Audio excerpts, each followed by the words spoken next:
ટીવી9 ગુજરાતીમાં આપનું સ્વાગત છે। હું છું આપની સાથે હિરલ મહેતા। મહત્વના સમાચાર મળી રહ્યા છે। ગુજરાતમાં હવામાનને લઈને મહત્વના સમાચાર સામે આવી રહ્યા છે। છેલ્લા ઘણા સમયથી હવામાન વિભાગ દ્વારા આગાહી કરવામાં આવી રહી હતી, તે મુજબ હવે હવામાનમાં પલટાના એંધાણ છે। કમોસમી વરસાદની હવામાન વિભાગ દ્વારા આગાહી આપવામાં આવી છે। 29 માર્ચથી 1 એપ્રિલ સુધીમાં માવઠાની શક્યતા છે। પવન સાથે હળવાથી મધ્યમ વરસાદની આગાહી છે। તો વેસ્ટર્ન ડિસ્ટર્બન્સના લીધે કાળઝાળ ગરમીની અને કમોસમી વરસાદની શક્યતા છે। કેટલાક વિસ્તારોમાં ગાજવીજ સાથે વરસી શકે છે વરસાદ। તો ઉત્તર ગુજરાત, મધ્ય ગુજરાત અને કચ્છમાં હવામાનમાં પલટો આવી શકે।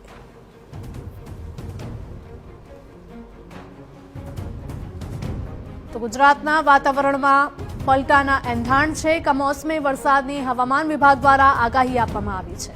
29 માર્ચથી 1 એપ્રિલ સુધીમાં માવઠાની શક્યતા છે।